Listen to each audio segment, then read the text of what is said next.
إن الحمد لله نحمده ونستعينه ونستغفره ونؤمن به ونتوكل عليه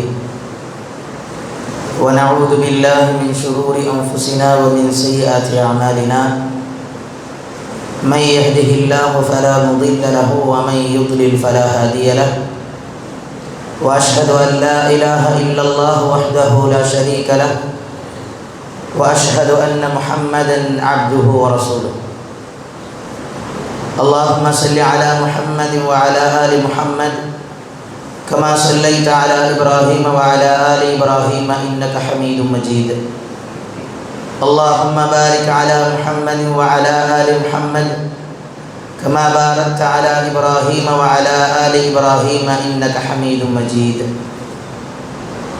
أما بعد فقد قال الله تعالى في محكم تنزيله العظيم أعوذ بالله من الشيطان الرجيم بسم الله الرحمن الرحيم يا أيها الناس اتقوا ربكم الذي خلقكم من نفس واحدة وخلق منها زوجها وبث منهما رجالا كثيرا ونساء واتقوا الله الذي تساءلون به والأرحام إن الله كان عليكم رقيبا يا أيها الذين آمنوا اتقوا الله وقولوا قولا سديدا يصلح لكم أعمالكم ويغفر لكم ذنوبكم ومن يطع الله ورسوله فقد فاز فوزا عظيما يا أيها الذين آمنوا اتقوا الله حق تقاته ولا تموتن إلا وأنتم مسلمون وقال نبينا صلى الله عليه وسلم خير الكلام كلام الله وخير السنن سنن محمد صلى الله عليه وسلم وشر الأمور محدثاتها وكل محدثة بدعة وكل بدعة ضلالة وكل ضلالة في النار وكما قال عليه الصلاة والسلام رب اشرح لي صدري ويسر لي أمري واحلل عقدة من لساني يفقهوا قولي எல்லா புகழும் ஏக இறைவனாகிய அல்லாஹ்வுக்கே உரித்தாக்கி அவனது சாந்தியும் சமாதானமும் அன்பும் கிருபையும் அல்லாஹ்வுடைய இறுதி தூதர் முஹம்மது ஸல்லல்லாஹு அலைஹி வஸல்லம் அவர்கள் மீதும் அவர்களுடைய வாழ்க்கை வழிமுறையை தமது வாழ்வில் நிறைவேறாமல் பின்பற்றி வாழ்ந்த சஹாபாக்கள் தொடக்கம் ஸலஃபு ஸாலிஹீன்களான துணை நல்லோர்கள் மீதும் அல்லாஹ்வுடைய கட்டளையை ஏற்று அவனுடைய இல்லத்திலே ஒன்று கூடியிருக்கிற நம் எல்லோர்கள் மீதும் அல்லாஹ்வுடைய சாந்தியும் சமாதானமும் என்னென்றும் நிலவட்டுமா. கண்ணியமான அல்லாஹ்வினுடையார்களே, சகோதர சகோதரிகளே, புண்ணியமிக்க ரமதானுடைய மாதத்தில் 9 நாட்களை நாம் கடந்து 10வது நாளிலே நாம் இருக்கிறோம். ஏறத்தாழ முதல் 10 நாட்களை நாம் கடந்திருக்கிறோம்.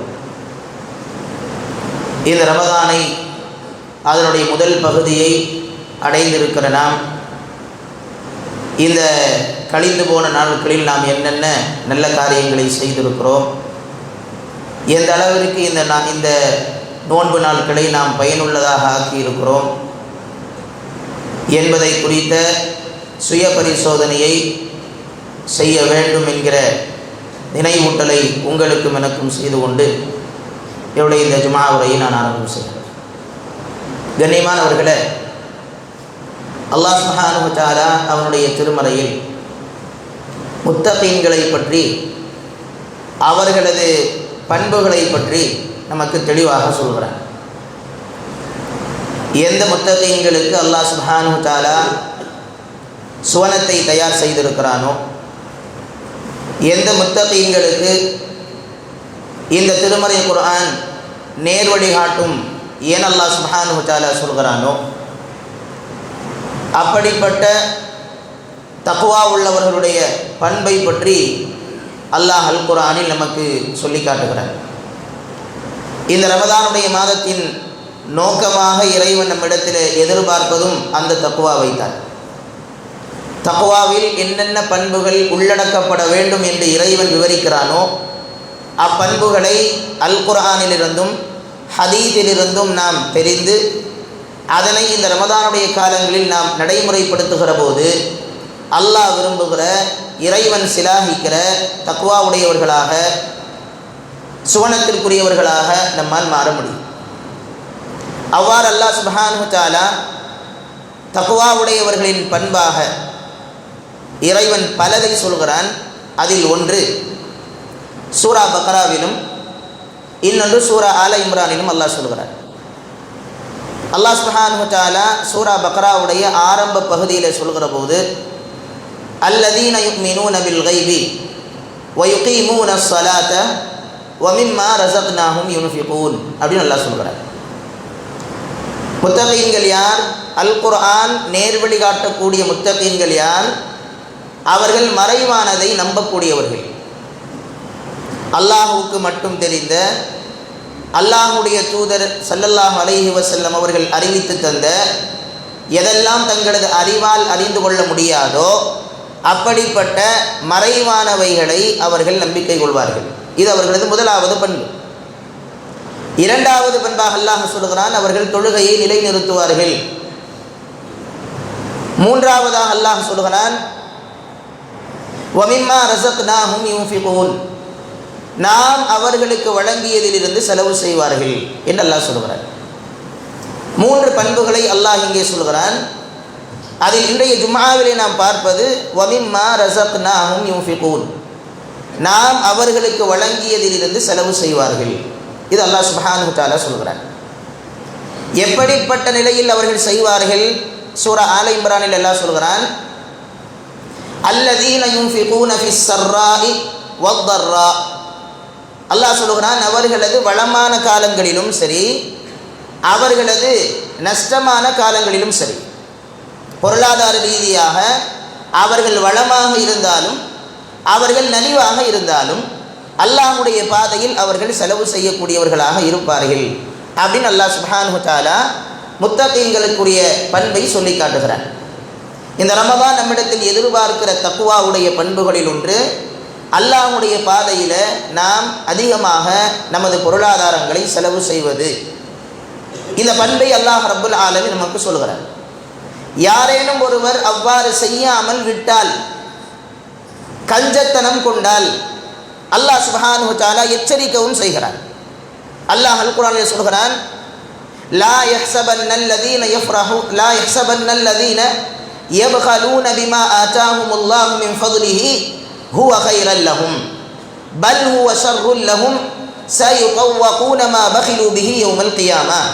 அல்லாஹ் சூரா அன்-நிசாவுடைய ஒரு வசனத்திலே சொல்கிறார், யார் அல்லாஹ் அவனது ஃபضலிலிருந்து தங்களுக்கு வழங்கியதில் உலோபித்தனம் செய்கிறார்களோ, அல்லாஹ்வுடைய பாதையில் செலவழிக்காமல் அதை கஞ்சத்தனம் செய்து கொள்கிறார்களோ, அவர்கள் அது தங்களுக்கு சிறந்தது என்று கருத வேண்டாம்.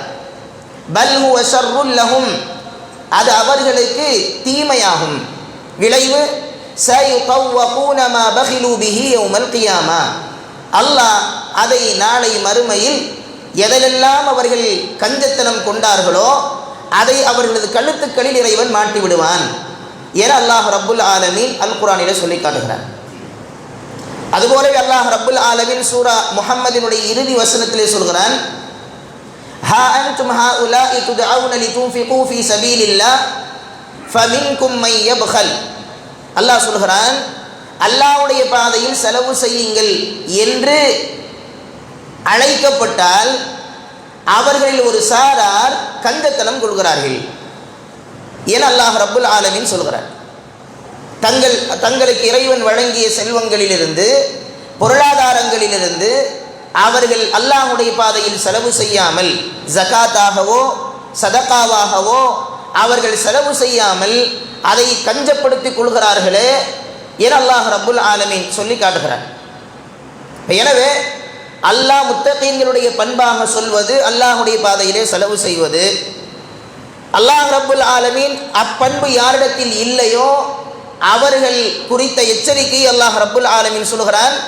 நாளை மறுமையில் அவர்கள் எதிலெல்லாம் கஞ்சத்தனம் கொண்டார்களோ அதை நாம் அவர்களது கழுத்துக்களில் மாட்டி அவர்களுக்கு நாம் அடையாளப்படுத்துவோம். இவங்கெல்லாம் தங்களுக்கு வழங்கப்பட்ட அல்லாஹ்வுடைய செல்வங்களில், பொருளாதாரங்களில் அல்லாஹ்வுடைய பாதையில் செலவு செய்யாமல் கஞ்சத்தனம் கொண்டவர்கள் என அல்லாஹ் ரப்புல் ஆலமீன் அடையாளப்படுத்தும் முகமாக இவ்வாறு செய்வதாக திருமறை குர்ஆனிலே சொல்லி காட்டுகிறார்.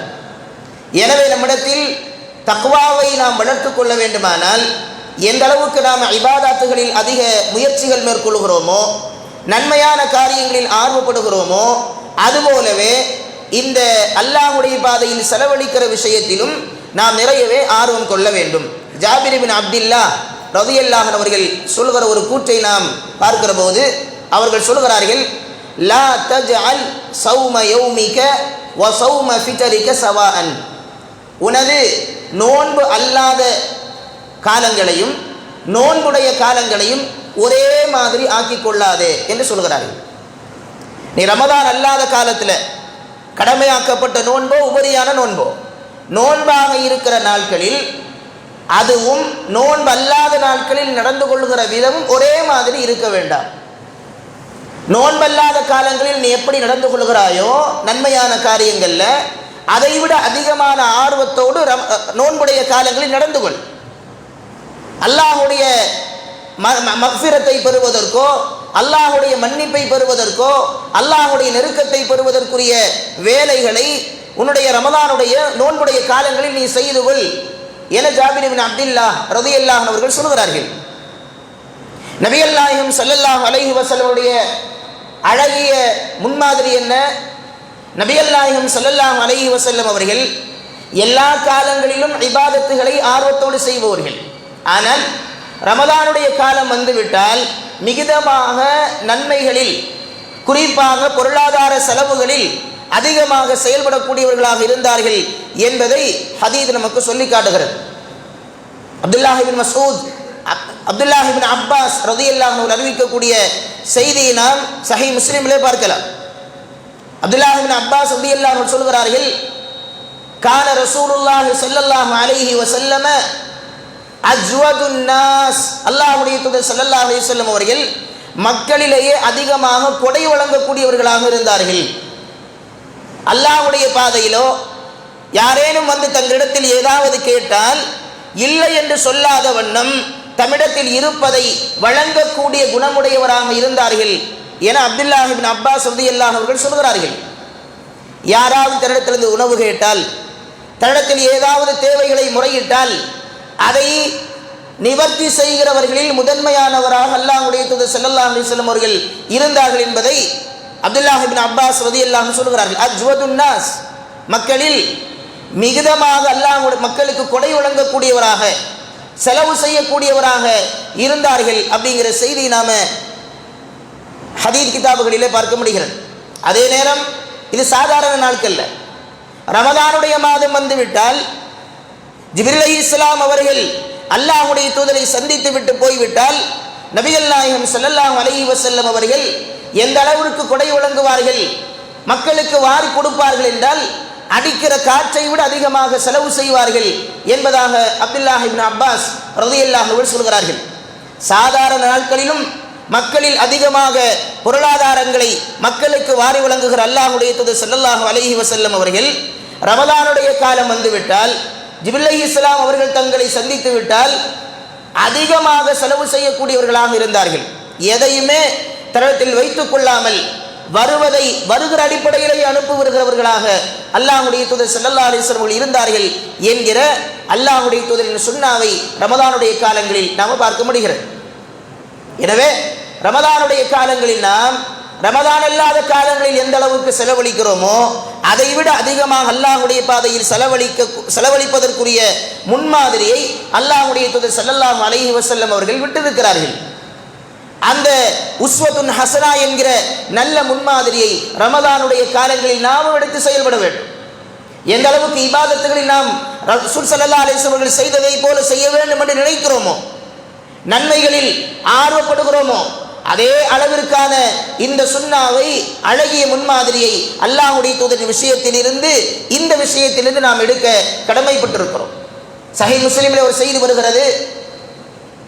அனஸ் இப்னு மாலிக் ரலியல்லாஹு அன்ஹு அவர்கள் அறிவிக்கிறார்கள், அல்லாஹ்வுடைய தூதர் ஸல்லல்லாஹு அலைஹி வஸல்லம் ஒரு மனிதர் வருகிறார். வந்து அல்லாஹ்வுடைய தூதரே, அவர் இஸ்லாத்தை ஏற்றுக்கொள்கிறார். அப்பதான் ஏற்றுக்கொண்ட பின்னால் அல்லாஹ்வுடைய தூதரை கேட்கிற, அல்லாஹ்வுடைய தூதரே, இந்த 2 மலைகளுக்கு இடையில் நிரம்புகிற அளவிற்கான ஒரு ஆட்டு மந்தையை எனக்கு கொடுங்கள் அப்படின்னு கேட்கிறார். ரசூலுல்லாஹ்விடத்தில் ஜகாத்தாக, கனிமத்தாக அல்லது இந்த மாதிரி ஏதாவது பொது விநியோக பொருட்கள் அல்லாஹ்வுடைய தூதர்கிட்ட வரும். அப்படி வருகிறவைகளில் இந்த மனிதர் போய் கேட்கிற, அல்லாஹ்வுடைய தூதரே, எனக்கு இந்த 2 மலைகள் அளவு நிரம்புகிற ஆட்டு மந்தையை கொடுங்கள் என்று கேட்கிறார்.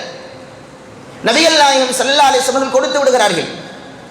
அவர் நேர தன்னுடைய ஊருக்கு செல்கிறார். சென்று சொல்கிறார், எனது சமூகமே, முஹம்மதை நீங்கள் ஈமான் கொள்ளுங்கள், இஸ்லாத்திற்குள் வந்து விடுங்கள். ஏன் தெரியுமா? அவரிடத்தில் என்ன கேட்டாலும் அவர் கொடுப்பார்.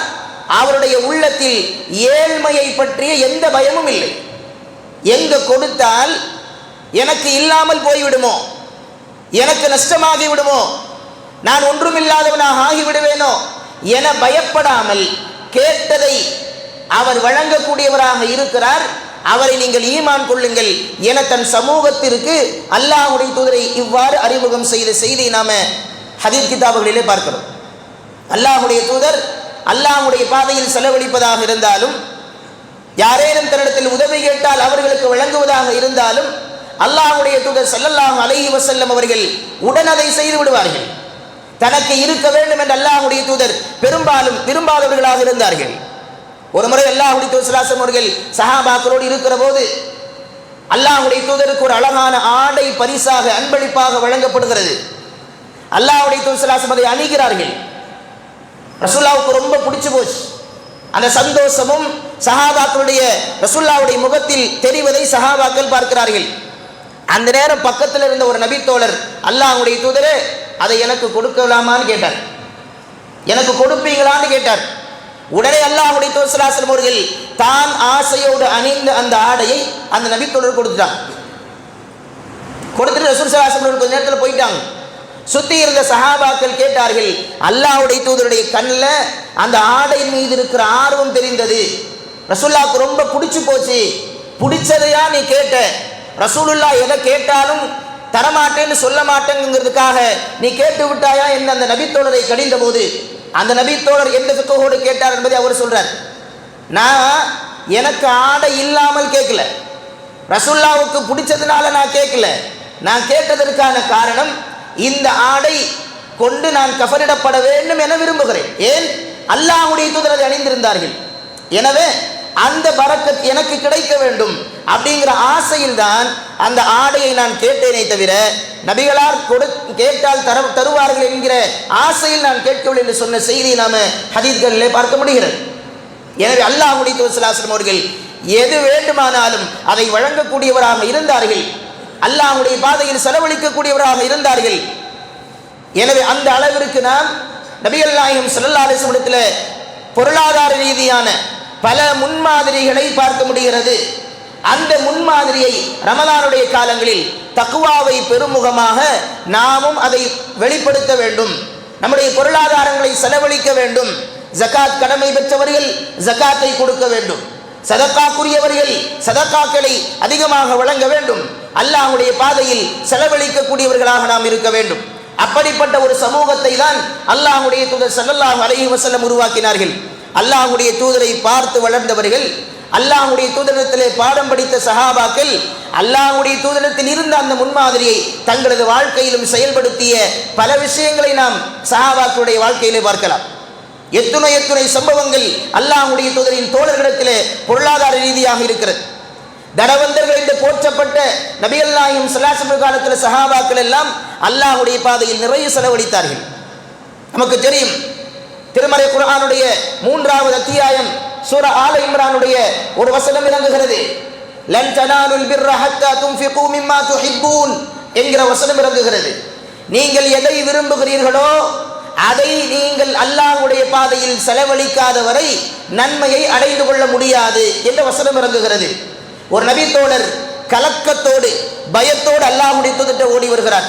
அல்லாஹ்வுடைய தூதரே, இந்த மாதிரி ஒரு வசனத்தை அல்லாஹ் உங்களுக்கு இறக்கி இருப்பதாக நான் அறிந்தேன். எனக்கு எது பிடித்தமானதோ அதை நான் அல்லாஹ்வுடைய பாதையில் செலவழிக்காத வரை எனக்கு எந்த ஹைரும் கிடைக்காதா? உலகத்திலும் சரி மறுமையிலும் சரி எனக்கு எந்த கயிறும் கிடைக்காதா? மறுமையின் கயிறு என்பது சுவர்க்கமாகும், இம்மையின் கயிறு என்பது நிம்மதியான வாழ்க்கையாகும். அல்லாஹ் இதை இரண்டும் கிடைக்காது என்பது போலவே சொல்கிறானே. எனவே எனக்கு மிக பிரித்தமான, எனக்கு வாழ்வாதாரமாக இருக்கிற ஒரு தோட்டம் இருக்கிறது.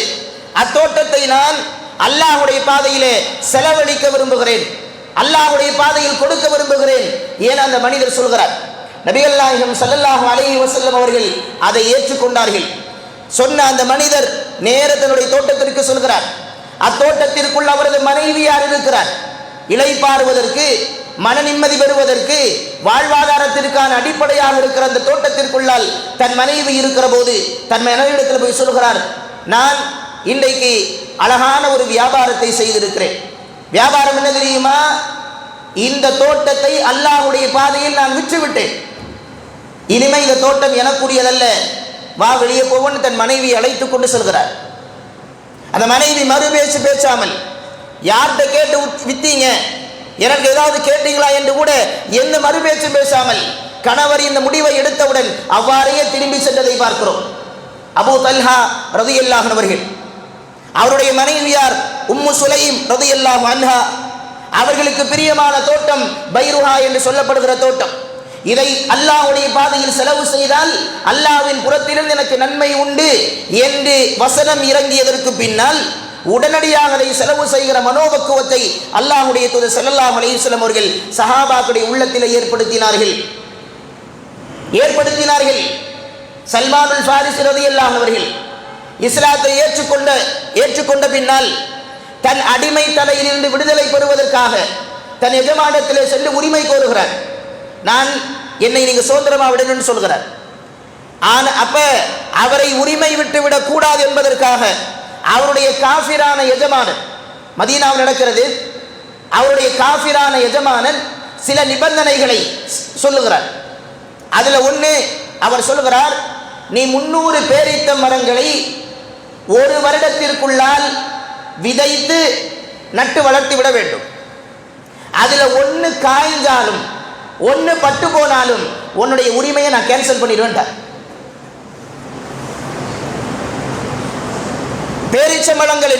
பேரீச்ச மரம் வளர்தல் என்பது நமது நாட்டில் தென்னை மரம் எப்படி வளர்கிறதோ அது போலத்தான் அங்க பேரீச்ச மரம் என்பது. அது வளர்ந்து மேல வந்து நிக்கணும்னா ஏகദേശம் 5 வருஷத்துக்கு மேலாம். ஆனா இவருடைய கண்டிஷன் 1 வருஷத்துக்குள்ள அது மேல வளர்ந்து நிக்கணும். அதுல ஒண்ணு பட்டு போனாலும் ஒண்ணு வளரலனாலும் உன்னுடைய உரிமையை நான் கேன்சல் பண்ணிடுவேன். இது ஒரு நிபந்தனையாக விடுறான். சல்மான் ரலியல்லாஹு அன்ஹு ரசூலுல்லாஹ்ட்ட வர்றாங்க, அல்லாஹ்வுடைய தூதரே, என் மீது இப்படிப்பட்ட ஒரு நிபந்தனை விதிக்கப்பட்டிருக்கிறது, எனக்கு உரிமை வாங்கணும்னு ஆசை, ஆனால் என்னிடத்தில் அந்த அளவுக்கு வசதியோ என்னால் அந்த அளவுக்கு செய்யவோ முடியாது, என்ன செய்வது? நபிகள் நாயகம் ஸல்லல்லாஹு அலைஹி வஸல்லம் அவர்கள் சஹாபாக்கள்கிட்ட ஒரு அனௌன்ஸ்மெண்ட் விட்டாங்க. என்ன? தோழர்களே, உங்களின் தோழர் ஒரு உதவி கேட்டு வந்திருக்கிறார். ரசூலுல்லாஹ் சொல்றாங்க, உங்களின் தோழர் உங்களிடத்தில் ஒரு உதவி கேட்டு வந்திருக்கிறார். இந்த உதவியை நீங்கள் செய்யும் முகமாக 300 பேரீச்ச மரக்கன்றுகளை கொண்டு வாருங்கள் என்று சொன்னார்கள். சொல்லி அடுத்த சில வினாடிகளுக்குள்ளால் 300 பேரீச்ச மரக்கன்றுகளும் அல்லாஹ்வுடைய தூதருக்கு முன்னால் அப்படியே நிரத்தி வைக்கப்பட்டிருந்தது. ஒரு வார்த்தை தான் ரசூலுல்லாஹ் சொன்னாங்க. ரசூல் ஸல்லல்லாஹு அலைஹி வஸல்லம் அவர்கள் கொண்டு வாருங்கள் என்று சொன்னார்கள். உங்களின் தோழரின் உதவி செய்ய நீங்கள் கொண்டு வாருங்கள் என்றார்கள். அவரின் உரிமைக்காக கொண்டு வாருங்கள் என்றார்கள். அல்லாஹ்வுடைய தூதரின் தோழர்கள் எதுவும் பேசாமல் சொன்ன அடுத்த நிமிடம் அந்த மரக்கன்றுகளை அல்லாஹ்வுடைய தூதருக்கு முன்னால் கொண்டு வந்து நிறுத்தினார்கள். நபிகள் நாயகம் ஸல்லல்லாஹு அலைஹி வஸல்லம் சல்மான்ட்ட சொன்னாங்க, சல்மானே இடம் எங்க இருக்குன்னு கேட்டாங்க. சல்மான் இடத்தை காட்டுகிறார். நபிகள் நாயகம் ஸல்லல்லாஹு அலைஹி வஸல்லம் அவர்கள் குழி தோண்ட சொன்னார்கள். குழி தோண்டப்பட்டது. தன்னுடைய கரங்களால் அல்லாஹ்வுடைய தூதர் 300 மரங்களையும் நட்டார்கள், மூடினாங்க. 1 வருஷம் கழிஞ்சது. உரிமையாளர் சல்மான் ரலியல்லாஹு அன்ஹுடைய எஜமானர் வந்து தோட்டத்தை பார்க்கிறா, 300ம் எதிலும் குறைவில்லாமல் எல்லாம் சம அளவில் வளர்ந்து இருக்கிறது. சல்மான் ரலியல்லாஹு அன்ஹு அவர்கள் உரிமை விடப்பட்டார்கள் அப்படிங்கிற செய்தி நாம வரலாற்றிலே பார்க்கிறோம். நபிகள் நாயகம் ஸல்லல்லாஹு அலைஹி வஸல்லம் அவர்கள் கொண்டு வாருங்கள் அல்லாஹ்வுடைய பாதையில் என்று சொன்னால், ஒருவருக்கு உதவி செய்ய கொண்டு வாருங்கள் என்று சொன்னால் சஹாபாக்கள் உடன் செய்தார்கள்.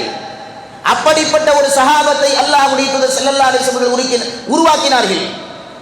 ஆனால் அந்த தலைமுறையில் இருக்கிற நாம் அதே அளவிற்கான கட்டுப்படுதலோடும் மார்க்க உணர்வோடும் தங்கள் பொருளாதாரங்களை அல்லாஹ்வுடைய பாதையில் செலவழிப்பதிலும் உத்வேகப்பட்டிருக்கிறோமா என்பதை நானும் நீங்களும் யோசிக்க கடமைப்பட்டிருக்கிறோம்.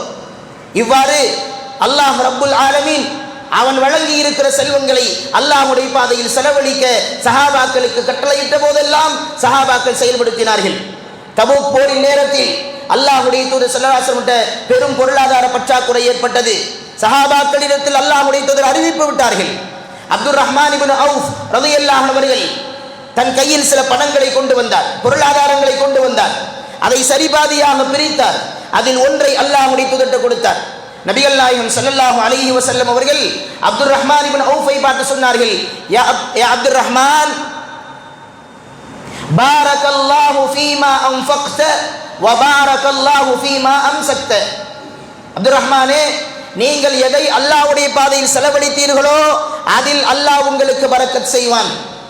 எதை நீங்கள் உங்களுக்காக வைத்துக் கொண்டீர்களோ அதிலும் அல்லாஹ் பரக்கத் செய்வான் என அப்துர் ரஹ்மான் இப்னு அவுஃபுக்கு அல்லாஹ்வுடைய தூதர் ஸல்லல்லாஹு அலைஹி வஸல்லம் அவர்கள் சொன்ன செய்தியை நாம் வரலாற்றிலே பார்க்கிறோம். எனவே சஹாபாக்களிடத்தில் அழகிய மாதிரி இருக்கிறது.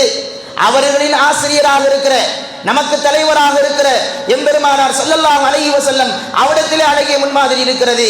அல்லாஹ் நமக்கு தந்தவைகளை அல்லாஹ்வுடைய பாதையில் செலவழிக்க வேண்டும் என்று சொல்லப்பட்டு விட்டால், அதற்கான வாய்ப்பு கிடைக்கப்பெற்று விட்டால் அதை செலவழிக்கக்கூடியவர்களாக இருந்தார்கள். எந்த அளவுக்கு சஹாபாக்கள் இருந்தார்கள்? அதே தபூக் போர்ல சம்பவம் நடக்கிறது.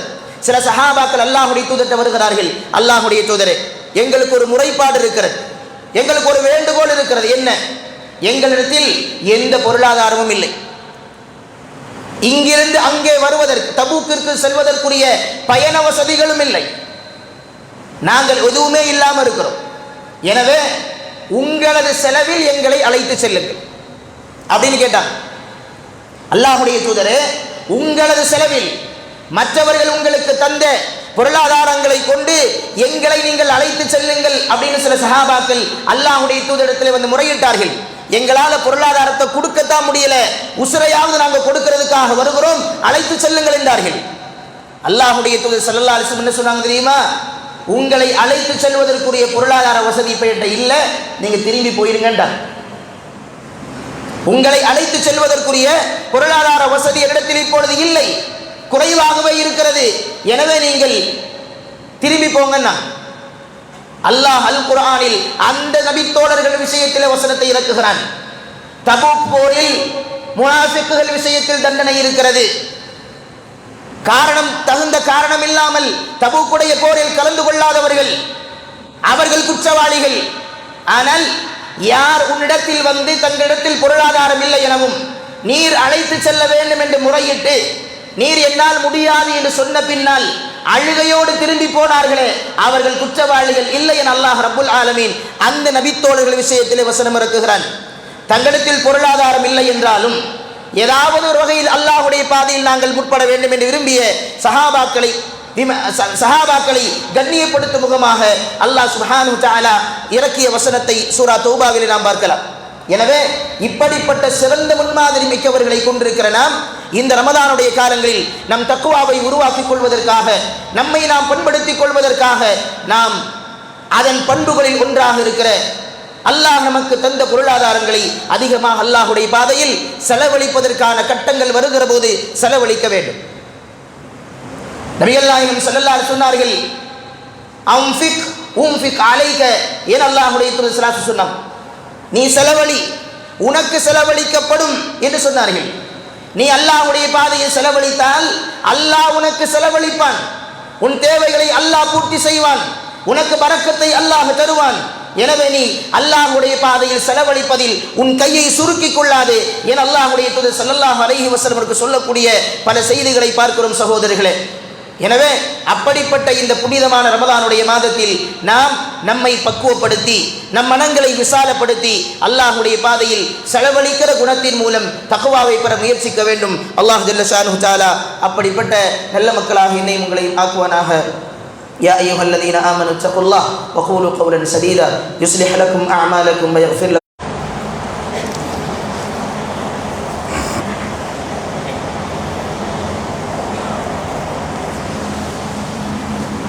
أشرف الأنبياء والمرسلين نبينا محمد وعلى آله وصحبه أجمعين أما بعد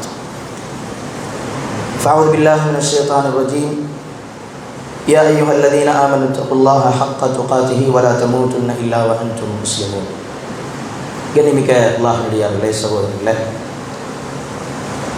நாம் வாழ்கிற இந்த கால சூழலில் மார்க்க கல்வி பெரும்பாலும் மங்கி வரக்கூடிய இந்த சூழல் செயல்பாடு ரீதியாகவோ கல்வி ரீதியாகவோ ஏற்படுகிற மங்குதல்கள் இருக்கக்கூடிய இந்த சூழலில் மார்க்க கல்வியை அடிப்படையில் இளம் தலைமுறையை உருவாக்குவது என்பது மிகப்பெரிய ஒரு போராட்டமாகும். அது அல்லாஹ்வுடைய பாதையில் நாம் செய்கிற ஒரு பெரும் ஜிஹாதா. குழப்பங்களும் ஃபித்னாக்களும் மோசமான சூழலும் நிரம்பி இருக்கிற இந்த கால சூழலில் இஸ்லாமிய மார்க்க அறிவோடு வளர்த்தெடுக்கப்படுகிற பிள்ளைகளை நாம் உருவாக்குவது என்பது பெரும் சவால்.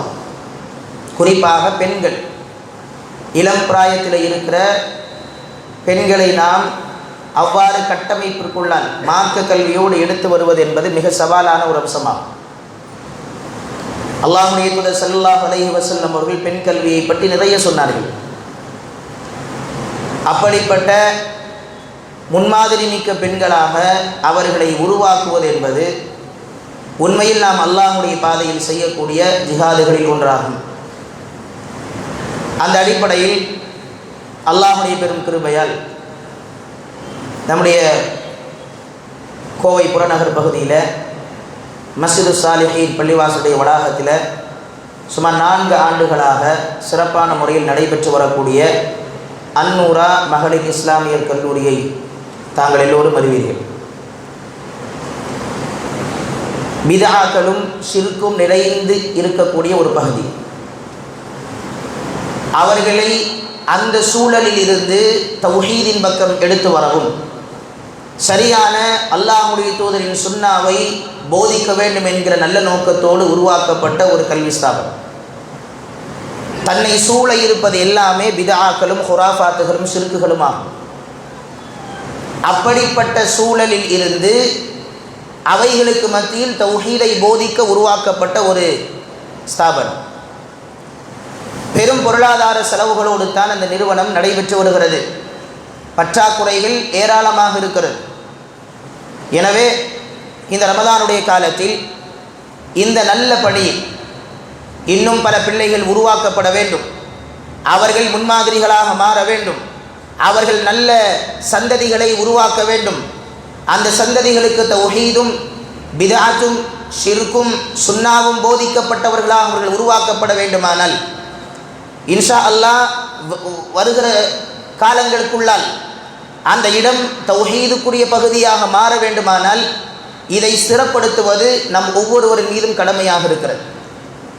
இந்த நிறுவனத்தை அடித்தளப்படுத்துவது, உறுதிப்படுத்துவது, பொருளாதார ரீதியாக தன்னிறைவுபடுத்துவது நம் ஒவ்வொருவரின் மீதும் கடமையாக இருக்கிறது. பெரும் பொருளாதார செலவுகளுக்கு மத்தியில், பற்றாக்குறைகளுக்கு மத்தியில் நடந்து வரக்கூடிய இந்த நிறுவனத்திற்காகத்தான் இன்றைய ஜும்ஆவுடைய வசூல் எடுக்கப்படுகிறது.